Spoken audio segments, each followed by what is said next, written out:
Hello students, स्वागत है आपका एमसीक्यू की जो हमारी सीरीज है। आज उसके पार्ट 5 में आज हम बात करने वाले हैं कुछ और मोस्ट इम्पॉर्टेंट क्वेश्चंस के बारे में जो कि हमारे स्टेनो एग्जाम्स में बहुत ही ज़्यादा हेल्पफुल होने वाले हैं। तो ध्यान से इस सीरीज को आप देखिए क्योंकि ये बहुत ही इंपॉर्टेंट होने वाली है आपके एग्जाम की दृष्टि से। तो चलिए हम बात करते हैं इस सीरीज के फर्स्ट क्वेश्चन से, जो कि है पाव व्यंजन से किसी व्यंजन रेखा को काटने पर किस धातु एवं उसके व्याकरणिक रूप से प्रकट किए जाते हैं, उसके रूप को प्रकट किया जाता है। तो जैसा कि हमने पहले इसके जो पार्ट था हमारा 4th, उसमें हमने रा और ला के बारे में बात की थी कि जब हम रा से किसी भी व्यंजन को काटते हैं तो वहां पर रख हमारा वहां पर प्रकट होता है। ला को यदि हम ला से किसी भी व्यंजन को काटते हैं तो वहां पर लग। इसी प्रकार अगर हम पा से किसी भी व्यंजन को काटते हैं तो उससे हमारा वहां पर क्या नया एक वाक्य बनकर आता है या क्या एक नया शब्द हमारा बनकर आता है, तो वह होता है पढ़। समझ में आ रहा है ना आपको कि पा व्यंजन से यदि हम किसी भी व्यंजन को काटते हैं तो वहां पर हमारा एक और नया शब्द वहां पर बनकर आता है या उच्चारित होकर आता है, वह होता है पढ़। इसी प्रकार से पढ़ता, पढ़ते, पढ़ने जो भी है, तो आपको जैसे पढ़ के साथ में पा के साथ में यदि आप ता लगा देंगे तो पढ़ते हो जाएगा, पढ़ना के लिए ना लगा देंगे तो इस प्रकार से आप मेन इंपॉर्टेंट होता है पा से काटने पर पढ़ शब्द हमारा उच्चारित होता है। चलिए नेक्स्ट क्वेश्चन की हम बात करते हैं। ता वर्ग कितने रूपों में बनाया जाता है? बहुत ही अच्छा इंटरेस्टिंग क्वेश्चन है कि ता वर्ग कितने रूपों में बनाया जाता है। तो यहाँ पर इसका जो सही आंसर है वह है 2 रूपों में बनाया जा सकता है। अब कैसे बनाया जा सकता है तो आप इसको भी देख लीजिए। एक तो हम ता को कुछ इस प्रकार से बना सकते हैं और एक इस प्रकार से, मतलब बायां और दायां हम दोनों तरफ से ता को बना सकते हैं। इसलिए हम कितने रूपों में इसको बना सकते हैं? 2 रूपों में ता को बनाया जा सकता है या ता वर्ग को बनाया जा सकता है। अब यहाँ पर ता वर्ग से ता, था, दा, धा जो भी उसका ता के वर्ग में आते हैं उन सभी को हम दोनों रूपों में बना सकते हैं। चलिए अब हम बात करते हैं नेक्स्ट क्वेश्चन की। व्यंजन रेखाओं पर स्वर लगाने हेतु कितने स्थान होते हैं? तो बहुत बार अभी हमने जो हमारे पार्ट इससे पहले के रहे हैं उनमें मैंने आपको बताया है कि जो स्वर लगाने के लिए व्यंजन रेखाओं पर स्थान निश्चित किए गए हैं वह 3 है। मैं आपको बताता हूं किस प्रकार से। जैसे कि एक हमारी ये लाइन है जहां पर हम आउटलाइन अपनी बनाने वाले हैं, तो जैसे हमारा पहला स्थान होता है सबसे ऊपर की तरफ में, दूसरा होता है हमारा लाइन को टच करते हुए और तीसरा स्थान होता है हमारा लाइन को काटते हुए। मतलब स्वर को हमें प्रदर्शित करना है किसी भी व्यंजन में या किसी शब्द के लिए, तो उसके लिए 3 स्थान होते हैं। तो जो इसका सही आंसर रहेगा वह क्या हो जाएगा? 3 स्थान। चलिए अब नेक्स्ट क्वेश्चन की हम बात कर लेते हैं। कौन सा व्यंजन लंब के साथ 60 डिग्री का कोण बनाता है? तो यहाँ पर बहुत ही इंपॉर्टेंट क्वेश्चन है ये कि कितने डिग्री का कोण बनाता है, क्योंकि ऐसे बहुत से क्वेश्चंस आ जाते हैं जिनके हमें आंसर देना होते हैं। तो जैसे कि हम कुछ इस प्रकार से एक लाइन को आपको बताने के लिए मैं खींच रहा हूं, यहाँ पर कुछ इस प्रकार से हमारी आउटलाइन की लाइन होती है। तो यहाँ पर हमारा जो रा वर्ग रा होता है या ड़ा होता है वह कुछ इस प्रकार से, तो ये हमारा जो रा होता है वह 30 डिग्री का कोण बनाता है। उसी प्रकार से हमारा जो चा वर्ग होता है वह हमारा कितने का? 60 डिग्री का कोण बनाता है और टा वर्ग हमारा 90 डिग्री का कोण बनाता है। तो जो यहाँ पर हमसे क्वेश्चन किया गया है वह है कौन सा व्यंजन लंब के साथ 60 डिग्री का कोण बनाता है। तो हम यहाँ पर आंसर क्या लगाएंगे? यहाँ पर हमारा जो चा वर्ग होता है वह 60 डिग्री का कोण बनाता है, और जब बात की जाती है रा की तो रा बनाता है यहाँ पर 30 डिग्री का कोण, और अगर बात की जाएगी टा की तो वह बनाता है 60 डिग्री का कोण, और पा की बात अगर करी जाती है तो वह बनाता है यहाँ पर 125 डिग्री का कोण। मतलब यहाँ पर लगभग कुछ इस प्रकार से हमारा पा वर्ग बनता है। तो अब आपने देख लिया कि किस प्रकार से हम यहाँ पर बनाते हैं। और अगर का की बात आती है तो हम कितने का बनाते हैं? 180 डिग्री का, क्योंकि यह एक समतल रेखा पर हमारा बनाया जाता है। चलिए अब हम बात करते हैं नेक्स्ट क्वेश्चंस की। चा रेखा लंब के साथ कितने डिग्री का कोण बनाता है? तो जैसा कि मैंने अभी हाल आपको बताया है कि हमारा जो चा वर्ग रहता है वह हमारा 60 डिग्री का कोण बनाता है। मतलब आपका अभी इससे पहले क्वेश्चन बिल्कुल ऐसा ही रिलेटेड था, सिर्फ क्वेश्चन में उन्होंने 60 डिग्री का पूछ लिया था। यहाँ पर क्वेश्चन में आपसे डायरेक्ट चाप रेखा लंब के साथ कितने डिग्री का कोण बनाता है इसके बारे में पूछ लिया है। तो दोनों का आंसर कॉमन ही है, 60 डिग्री का, सिर्फ आंसर को आगे पीछे उन्होंने कर दिया है। अब हम बात करते हैं नेक्स्ट क्वेश्चन की। गति से लिखने के लिए वाक्यांशों में है को किस प्रकार दर्शाया जाता है। तो यहाँ पर मैं आपको बताना चाहूँगा कि इससे पहले भी मैं सीरीज में आपको बता चुका हूँ कि जब हा को दर्शाया जाता है तो उसको एक टिक के द्वारा दर्शाया जाता है, और हु को जो दर्शाया जाता है भाई एक टिक के साथ में वृत्त भी उसमें बना दिया जाता है। यह क्वेश्चन 2018 में पूछा जा चुका है, इसलिए इसकी आने की बहुत उम्मीद है। तो इसका जो सही आंसर रहेगा, हा को जो दर्शाया जाता है गति से लिखने के लिए, तो भाई एक टिक के द्वारा दर्शाया जाता है हा को। चलिए बात करते हैं नेक्स्ट क्वेश्चंस की। रेखाक्षर सा तथा जा को केवल पूर्व रेखाक्षर से ही नहीं अपितु एक छोटे से भी दर्शाया जाता है। तो जो हमारा सा होता है, सा तीनों प्रकार के, और जा को हम जब शॉर्ट हैंड लिखते हैं तो हम किससे दर्शाते हैं, आपने अक्सर देखा होगा। तो हमारा जो एक छोटा सा हम वृत्त बना देते हैं उससे हम रेखाक्षर सा को दर्शा सकते हैं। मतलब जब भी हम शॉर्ट हैंड में आउटलाइन बनाते हैं तो उसमें हम उसको किससे दर्शाते हैं, एक वृत्त से हम उसको दर्शाते हैं। तो जो इसका सही आंसर है वह क्या होगा, वृत्त। चलिए नेक्स्ट क्वेश्चन की हम बात करते हैं। आपको मैं बना के भी यहाँ पे दिखा दे रहा हूँ उसके पहले। जैसे अगर हमारा कोई भी यहाँ पर ऑप्शन में सा के लिए आता है तो हम बहुत से यहाँ पर बना देते हैं। जैसे हमने लिखना है सल या साल, तो हम कुछ इस प्रकार से बना देते हैं।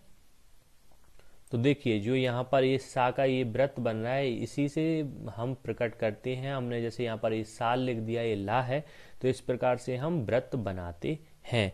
यदि आपको समझ में नहीं आए तो इसके बारे में आप कमेंट कीजिए, मैं प्रयास करूंगा कि आपको इसके बारे में और अच्छे से फिर से मैं समझा सकूं। अगर आपको जहां भी मेरी वीडियोस में आपको प्रॉब्लम आ रही है, अगर आप मुझसे कहेंगे तो मैं आपको समझा सकता हूं। जैसा मैंने यहाँ पे साल लिखा है, बिल्कुल इसी प्रकार से साल में सा पहले आ रहा है। अब हम बात करते हैं अंत में यदि सा आता है, जैसे हमें लिखना है काश, तो काश के लिए हम क्या करेंगे, कुछ इस प्रकार से हम इसको लिख देंगे तो हमारा ये क्या हो जाता है, काश हो जाता है। इसी प्रकार से हमारा नाश अगर हमें लिखना है तो कुछ इस प्रकार से हम नाश लिख सकते हैं।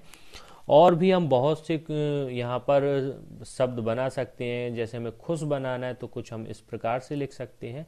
तो आप अब समझ गए होंगे कि किस प्रकार से हम सा और जा के लिए वृत्त का प्रयोग करते हैं। अब हम बात करते हैं नेक्स्ट क्वेश्चंस की।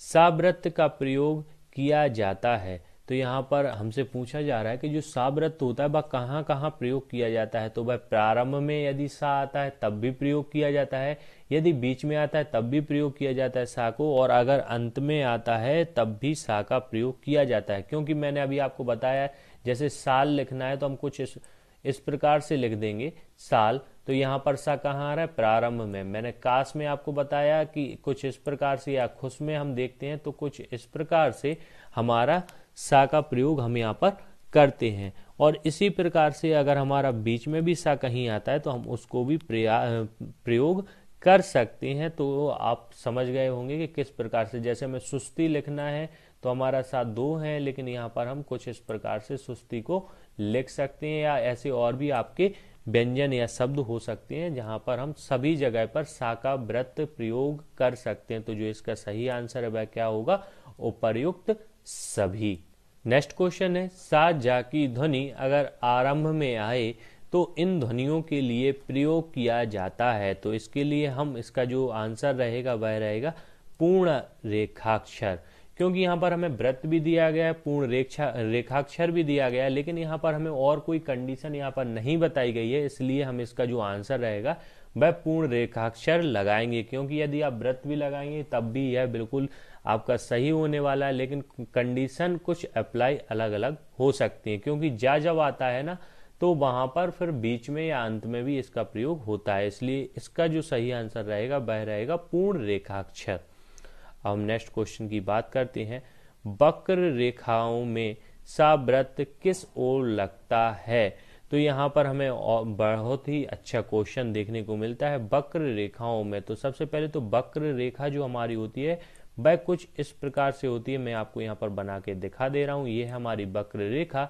अब उसमें हमसे बात करी जा रही है कि वक्र रेखाओं में सावृत्त किस ओर लगता है। तो हमारी जो वक्र रेखाएं होती हैं उसमें जो हमारा सा होता है वह अंदर की ओर लगता है, मतलब कुछ इस प्रकार से हम सावृत्त में अंदर की ओर वृत्त को बनाते हैं। तो आपको समझ में आया होगा, जो इसका सही आंसर होगा वह क्या होगा, अंदर की ओर। चलिए अब नेक्स्ट क्वेश्चन की हम बात कर लेते हैं। सावृत्त सीधे रेखाक्षरों में लगाया जाता है। यह भी बहुत ही अच्छा क्वेश्चन है कि सावृत्त सीधे रेखाक्षरों में लगाया जाता है। तो जो हमारे सीधे रेखाक्षर होते हैं उसमें जो हमारा सावृत्त होता है वह दाईं ओर लगाया जाता है। अब हम बात करते हैं नेक्स्ट क्वेश्चन की। सीधे अग्रगामी रेखाक्षरों में सावृत्त किस ओर लगाया जाता है। तो अब हमें यहाँ पर पहले क्वेश्चन किया गया था सीधे रेखाक्षरों में, लेकिन यहाँ पे हमसे बात करी जा रही है अग्रगामी रेखाक्षरों में सावृत्त कहाँ लगाया जाता है। तो अग्रगामी रेखाक्षर जो होते हैं वो कुछ इस प्रकार से होते हैं। अब इनमें सावृत्त कहाँ लगाया जाता है, तो जैसे हम ऊपर की तरफ लगाते हैं ना, कुछ इस प्रकार से ही लगाते हैं ना सावृत्त को। तो हमारा इसका जो सही आंसर रहेगा वह क्या रहेगा, अग्रगामी रेखाक्षरों में सावृत्त को हम ऊपर की ओर लगाते हैं। बात करते हैं हम नेक्स्ट क्वेश्चन की। जब दो सीधे रेखाक्षर मिलकर कोण बना रहे हों तो वृत्त कोण किस दिशा में बनता है। तो जो हमारा जब दो सीधे रेखाक्षर कोई भी यहाँ पर एक कोण बनाते हैं तो जो उसमें हमारा सावृत्त होता है वह कहाँ बनता है, बाहर की ओर हमारा सावृत्त बनता है। तो यह बहुत ही मोस्ट इम्पॉर्टेंट क्वेश्चन है, आप इसको भी बड़े ध्यान से देखिए क्योंकि ऐसा भी आपसे क्वेश्चन किया जा सकता है। तो इसको देखना बहुत ही आवश्यक है क्योंकि ये बहुत ही अच्छा क्वेश्चन है। जैसे हमारा हमने लिखा पोषक, तो हमें पोषक कुछ हम इस प्रकार से लिखेंगे, दोनों हमारे सीधे रेखाक्षर हैं, पा भी हमारा एक सीधा रेखाक्षर है और का भी हमारा एक अग्रगामी सीधा रेखाक्षर है। अब पोषक लिखना है तो हम कुछ इस प्रकार से इसको बनाएंगे, पा और ये सा और ये हमारा का, मतलब दो रेखाक्षर जो सीधे रेखाक्षर हैं वह मिल रहे हैं और वह एक कोण बना रहे हैं। तो उसमें जो हमारा सावृत्त है वह कहाँ लगा है, हमारा बाहर की ओर लगा है। अगर इस तरफ लगता तो वह अंदर की ओर कहलाता, लेकिन जब ये इस तरफ लगा है तो यह बाहर की ओर हमारा कहलाएगा। जो इसका सही आंसर है वह क्या है, बाहर की ओर। चलिए अब हम नेक्स्ट क्वेश्चन की बात करते हैं। यदि सा रेखाक्षर से पूर्व कोई स्वर हो या बाद में कोई त्रिस्वर हो तो प्रयोग किया जाता है। तो यदि सा रेखाक्षर से पूर्व कोई स्वर आ जाए या बाद में कोई त्रिस्वर आ जाए तो फिर हम वृत्त नहीं बनाते हैं सा का, फिर हम क्या लिखेंगे, पूर्ण रेखाक्षर सा का हम बनाएंगे। तो यह यहाँ पर बहुत ही ध्यान देने वाला क्वेश्चन है, ठीक है ना। तो इसको हम पूर्ण रेखाक्षर में बनाएंगे। यहाँ पर स्टूडेंट्स मैं आपसे कहना चाहता हूँ कि यदि आपने मेरे यूट्यूब चैनल को सब्सक्राइब नहीं किया है तो इसको सब्सक्राइब कर लीजिए, क्योंकि मैं अभी आपको ये 25 क्वेश्चन की सीरीज लेके आया हूँ। इसके बाद में मैं आपको स्टेनो में स्पीड कैसे बढ़ाई जाए, स्टेनो यदि आपके फ्रेंड्स को या आपको बेसिक से सीखना है तो किस प्रकार से हम उसकी स्ट्रेटजी बनाएंगे, किस प्रकार से हमें स्टेनो को सीखना है, इसके बारे में मैं वीडियो लाने वाला हूँ। उसके बाद में आपको 40 वर्ड पर मिनट, 60 वर्ड पर मिनट, 80 वर्ड पर मिनट या 100, या आपके विधानसभा रिपोर्टर के लिए जो हमारी 140 और 160 की स्पीड की डिक्टेशन होती है, मैं आपके लिए वो भी लाने वाला हूं। चाहे वह कोर्ट मैटर हो, आपके एसएससी के लिए मैटर हो, या आपके स्टेनोग्राफी से रिलेटेड, विधानसभा से रिलेटेड मैटर हो, मैं सभी की आपके लिए डिक्टेशन इस चैनल पर प्रोवाइड करने वाला हूं। तो इस चैनल को आप सब्सक्राइब कीजिए, लाइक कीजिए, अधिक से अधिक शेयर कीजिए। बात करते हैं हम नेक्स्ट क्वेश्चन की। सावृत्त जब आरंभ में आता है तो किस प्रकार दर्शाया जाता है। बहुत ही अच्छा क्वेश्चन है। सावृत्त जब आरंभ में आता है तो किस प्रकार दर्शाया जाता है। तो यहाँ पर जो इसका सही आंसर है वह है यहाँ पर दाएं से बाईं ओर। अब मैं आपको बताता हूँ किस प्रकार से हम इसको दर्शाते हैं। जैसे हमें लिखना है सुख, तो सुख में हमारा सा पहले आ रहा है और खा हमारा बाद में आ रहा है। तो कुछ हम इस प्रकार से इसको लिख सकते हैं। या हमारा आता है सक, तो हम शक को कुछ इस प्रकार से लिख सकते हैं। तो हमारा जो वृत्त है वह दाईं ओर से शुरू होकर बाईं ओर को जा रहा है, तो हमारा क्या होता है, दाएं से बाएं ओर के लिए सावृत्त हमारा प्रारंभ होता है। यहाँ पर आप ये ना देखें कि ये बिल्कुल सीधी रेखा है या नहीं है, क्योंकि यहाँ पर मैं मार्कर का प्रयोग कर रहा हूँ सिस्टम पर और उसमें सीधी रेखा बनना थोड़ा सा मुश्किल हो जाता है। इसलिए आपको इस पर ध्यान नहीं देना है कि ये किस प्रकार से बन रही है, आपको सिर्फ ये देखना है कि किस दिशा में मैं इसको बना रहा हूँ। चलिए अब नेक्स्ट क्वेश्चन की हम बात करते हैं। सा जा सा बनाते वक्त रेखाओं के साथ साथ किसका प्रयोग किया जाता है? तो अभी तक बात हो रही थी कि जब भी सा का प्रयोग होता है तो वह या तो एक पूर्ण रेखाक्षर बना के हम उसका प्रयोग करते हैं सा का, या फिर हम क्या बनाते हैं, वृत्त बनाते हैं सा को प्रदर्शित करने के लिए। तो जो इसका सही आंसर है वह क्या है, यहाँ पर वृत्त। चलिए बात करते हैं हम नेक्स्ट क्वेश्चन की।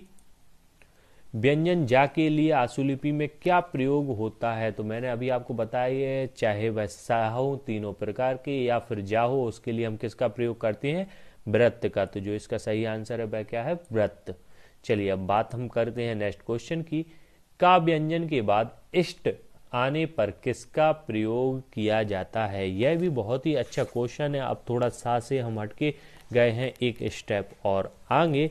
तो हमारा जो का व्यंजन के बाद इष्ट आने पर किसका प्रयोग किया जाता है? तो इसका आंसर है छोटे चाप का। मतलब जो हमारा छोटा चाप होता है हम उसका प्रयोग करते हैं। हमारा जो इष्ट आता है, इष्ट आता है, इस्त आता है, इस्त आता है या इष्ट आता है, इनके लिए सभी के लिए छोटे चाप का प्रयोग किया जाता है, जिसके बारे में अभी हम आगे बात करने वाले हैं। चलिए अब हम बात करते हैं नेक्स्ट क्वेश्चन की। बड़ा वृत्त किस ध्वनि के लिए इस्तेमाल होता है? तो जो हमारा अभी हम बात कर रहे थे एक नॉर्मल वृत्त की जो प्रदर्शित करता था हमारे सा और सा को, और यहाँ पर फिर हमें ऑप्शन है इस्त और इष्ट, तो इसके लिए एक छोटा चाप का प्रयोग होता है। फिर इसके बाद ऑप्शन है स्वा और सस के लिए, या इनमें से कोई नहीं। तो जो बड़ा वृत्त होता है वह हमारा स्वा और सस को प्रदर्शित करता है।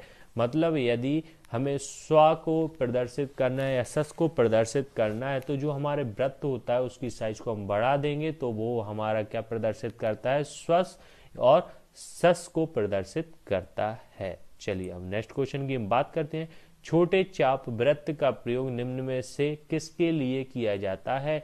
तो जैसा कि मैंने आपको इससे पहले बताया, वृत्त का प्रयोग होता है छोटे वाले का सा के लिए, बड़े सा का प्रयोग होता है, यहाँ पर बड़े वृत्त का प्रयोग होता है स्वा के लिए। लेकिन इष्ट हो, इस्त हो, इष्ट हो, तो इसके लिए हम एक छोटे से चाप का प्रयोग करते हैं। तो जो सही आंसर है वह है हमारा षट या इष्ट के लिए हम प्रयोग करते हैं एक छोटे चाप का। चलिए नेक्स्ट क्वेश्चन की हम बात कर लेते हैं। एक छोटा लूप व्यंजन रेखाओं के प्रारंभ या अंत में आए तो प्रकट करता है। बहुत ही अच्छा क्वेश्चन है। एक छोटा लूप कहें इसको या छोटा चाप कहें, व्यंजन रेखाओं के प्रारंभ या अंत में आए तो प्रकट करता है। तो मैंने अभी आपको बताया इस्त, इष्ट, इष्ट, इन सभी के लिए एक छोटा सा चाप या छोटा सा लूप लगा देते हैं तो वह हमारा प्रकट करता है इन सभी व्यंजन को। तो इसका जो सही आंसर रहेगा वह रहेगा उपर्युक्त सभी के लिए। चलिए अब हम बात करते हैं नेक्स्ट क्वेश्चन की। छोटे लूप की लंबाई व्यंजन रेखा की लंबाई के बराबर होती है। यहाँ पर बहुत ही अच्छा क्वेश्चन है। जो हमारा छोटा चाप होता है उसकी जो व्यंजन रेखा की लंबाई होती है, उसका जो चाप लगेगा वह उस रेखा पर वह कितना होता है? तो इसका जो सही आंसर है वह है 1/3।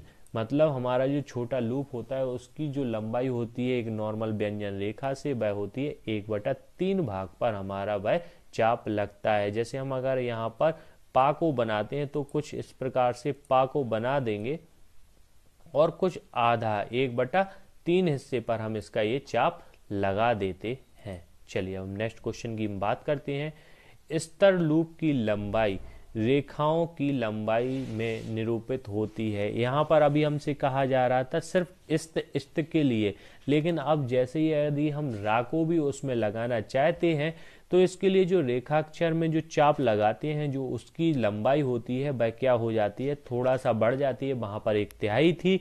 अब जैसे ही हम अगर रा का भी यहाँ पर प्रयोग करना चाहते हैं इसके साथ में, तो हमें फिर इसकी लंबाई को थोड़ा सा और बढ़ाना पड़ेगा। तो जो उसकी लंबाई होती है वह होती है 2/3। तो जो इसका सही आंसर रहेगा वह क्या रहेगा, इसका 2/3। यदि हम बढ़ाना चाहते हैं स्तर में, मतलब रा को भी लगाना चाहते हैं, तो इसका सही आंसर हो जाएगा 2/3। चलिए नेक्स्ट क्वेश्चन की हम बात कर लेते हैं। वाक्यांशों में स्तर लूप का प्रयोग के लिए किया जाता है। तो कहाँ पर ऐसे कौन से वाक्यांश आते हैं जहां पर हमें इस स्तर लूप का प्रयोग करना होता है।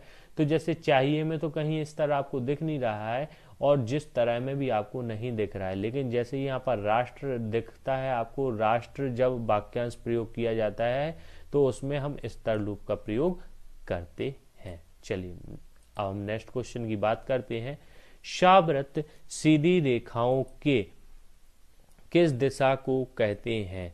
सावृत सीधी रेखाओं की किस दिशा में बनता है। मतलब क्वेश्चन कुछ इस प्रकार से है कि सावृत जो है सीधी रेखाओं में किस प्रकार से लगाया जाता है।